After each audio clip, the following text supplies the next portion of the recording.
Hello, welcome to the weekend's Punters Guide. We've got 3 meetings to look forward to, and of course, on the horizon, 5 fantastic days in Berkshire ahead of Royal Ascot. Jason Weaver alongside us, as always. And it's a decent weekend. We've got to find some ways we need to bolster that bank for what's going to be a great week ahead.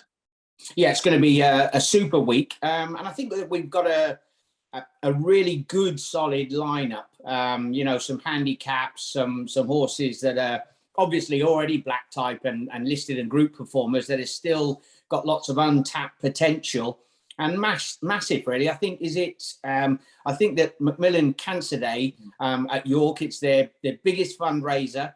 And I believe that they are sort of getting close to the magical £10 million that they've managed to raise from this particular day. So a super, super well done to everybody involved. Yeah, it's a very worthy cause, and I think there's a charity race as well, isn't there? That certainly raises plenty of money. It's a great day, and we'll start at Yorkshire because we've got the Queen Mother's Cup, where I think does the winning jockey still get their weight in champagne, so they'll be sticking the lead in the pockets when they go to weigh out. Very, very good, isn't it? You see the jockey, you think, well, you only carried 9 stone 5, so you must be about 9 stone wet through, and you can see just crate after crate of champagne get stuck on the scales as they're carrying about 4 stone of lead tucked and hidden away everywhere. Yeah, it's a great way to reward the winning rider, and it's all a bit of fun. It is, yeah, and it looks like Aidan Keeling Kievar could head the market. Interesting booking. Jodie Townend, associated for many Willie Mullins bumper winners, comes over for the ride. Yeah, look, if you want to gain any advantage, that is key. Off the back of a win here at York, won recently. Straight after that, I think it was Market Raisin. And it's had some real good riders on board. The one that interests me at a bit of a price, and the team have been in good order, Mick and David Easterby's Yorkshire Lady. She hasn't tried this trip before, which I find a bit strange. And I look back at the run last time. I thought it was a very good effort behind Mahaba the Champ. Seemed to stay on in the closing stages, not given a hard time once her chance had gone, if you like.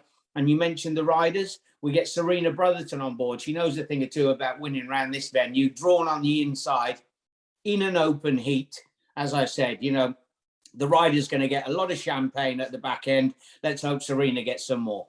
Yeah, I think she won this about 4 times, hasn't she? A regular winner of the Queen Mother's Cup. We move on then to the 235, a 7 furlong handicap. We've got Eligible, who kind of came from last to first to win at the Dante meeting last month, again for Mick and David Easterby, but this looks wide open.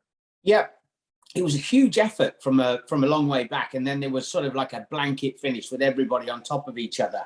We got a couple of horses, the likes of Guido, bidding to bounce back. He looked really good on his return at Musselburgh, and then good second after that. The last twice he's been way, way below that form. And you could go down. I suppose I'd give a squeak of a chance to Indian Falcon, but if the ground remains fast, he stayed on a touch one pace over 6 furlongs at Haydock last time, and he might, that's only me looking at him, he might be a bit better with some dig in the ground further down the line. I will try and knock one out of the park for and bolster coffers for the Royal meeting. I can't get away from Snash. Very, very well handicapped on his best. I think he's thrown in on a mark of just 81. 3 mid-division runs this term, not been knocked around. Good run over 6 at Hamilton last time. Tim Easterby's time of year. He's already, if you go back to his run here, over 7 furlongs last year, it was very, very strong. So I just think he's flown completely under the radar, and I'm going to help myself a little bit to 33s. Why not? Number 9, draw 9, ran 9 days ago. He's much, much bigger than 9-1. Snash then for Tim Easterby this time. The Grand Cup, the feature at 305. It's a listed contest over a mile, 6th the Ebor course and distance. Roberto Escobar back to defend his title, but it won't be easy giving weight to the very promising Isra and Quickthorn looking to bounce back. Yeah, he was, I don't know, was he a bit disappointing or not? I mean, I think we probably found another decent stayer, didn't we, in Giavoletto in the Yorkshire Cup. Some good horses in here. The likes of Outbox is nearly going to guarantee a good pace. Or will that be Roberto Escobar, who managed to make the run in at Sandown and went again when he was challenged? Look, it's disappointing that Haskoy has been retired with that tendon injury, and we won't get to see her at the Royal Meeting next year. But Isra, for all the world, he wants further, doesn't he? He's the only, he comes out top rated. He wants an extra quarter mile. He gets it today. He'd been running really, really well last season over trips, probably too short. And I think we may unleash a bit of untapped potential in Isra over this distance. Roberto's going to be heavily punted, I know that, but I followed him off the edge of a cliff and I wasn't with him last time at Sandown. So Isra. Israel then in the Grand Cup from that small field listed contest to a big field handicap, a 3-year-old sprint. There's loads of intriguing contenders. I know Rabar's really well liked by Jim Crowley. Top weight Millstream, seen him once since finishing a good fourth in the Acomb here over 7. I mean, there's plenty of talent on show, and there's could be many that have plenty of room to manoeuvre in their marks. Do you want a couple of darts? Yeah, I think I'll have a couple of stabs. Millstream, who you mentioned, I thought he looked really good in the paddock behind Little Big Bear, and I've watched it back a few times. He didn't run any race whatsoever, so I hope he's better than that. Rabar, who you mentioned, that wasn't a bad run at Newbury last time, again, but seemed to be handily positioned. We know what Shaquille is going to do, or hopefully going to do for the Camacho team, so that form looks good. I'd probably have to, he'd be one dart from a low stall position, Rabar. The main selection, though, all the way down the bottom of the pack, Dark Kestrel. His return win at Doncaster was pretty decent. He won very, very easily. He comes back, he runs at Lingfield, slowly away, checked on the inside, checked on the home turn, finishes back in 6th. It was a complete throwout, but I think he needed the experience. 370,000 he cost as a yearling. He's been gelded. Kieran O'Neill, thankfully, can do 8 stone 4, just a featherweight on his back. So he'd be the each way play in there. And if you want one towards the top of the market, or if you want one towards the top of the handicap, Rabar. Possibly we haven't seen the best of him. There are them 2 against the field. I think it'd be about double figures the field anyway, leading up to that big sprint at York. So we'll go from York all the way down to Esher and Sandown. We've got 3 races to look at there as well. The 2:15 is the first of them. 13 runners in a mile handicap. Again, it looks wide open. Yeah, few of these were a little bit unlucky in the same race at Epsom. Repertoire, Maison tried to come from the back of the pack. That's not ideal around there when the winner makes all. So they're bound to have their followers. First View, 2 really poor runs over in Maidan, and he's on a little bit of a recovery trail, if you like. Down the bottom, Bedorgan, who ran a stormer from a wide position. The winner made all, Covey, and he was posted a bit deep on the track. It was wasn't a bad ride. It was a bad positioning ride from Holly Daw. She was caught deep on the track, made a bit of ground, did really well to keep on going from the back of the pack. Was only one of 2 horses to actually stay on after racing against the bias of the contest. So Bedorgan, I think Buick gets the ride. Yeah, but I spent a few days now driving around looking at all the different names that Julie and David Martin called their horses after.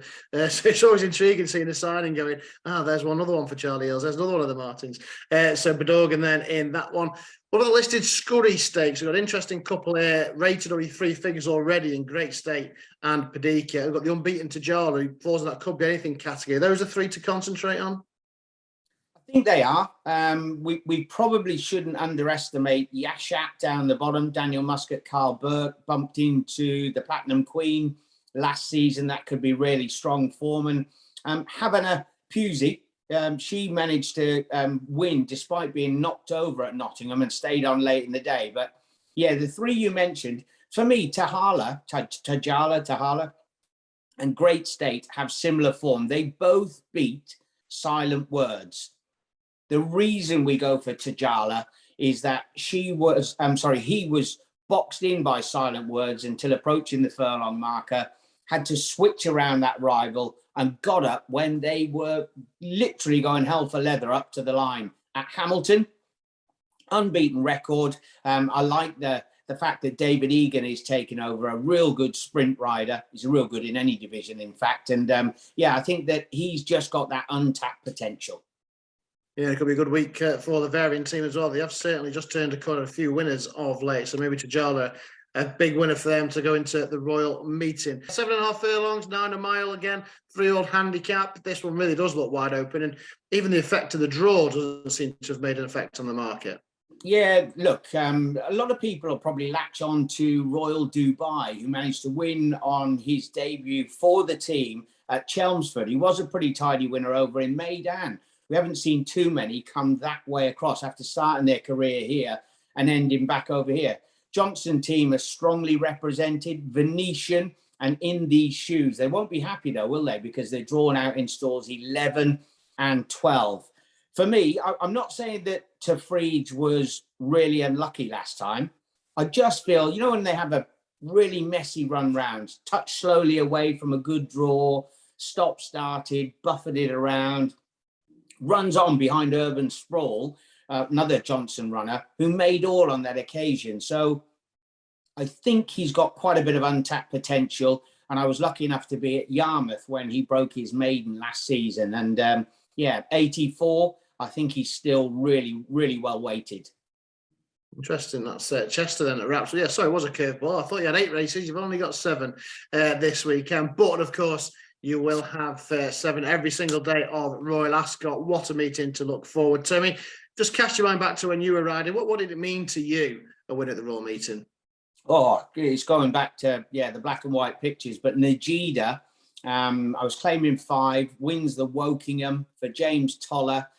She beat an old superstar of a rider who's sadly no longer with us, Archie, of course, Mark Birch, and Cumbrian Waltzer, who used to be a regular in all those races. So, yeah, Najida, look, it's the pinnacle of the sport.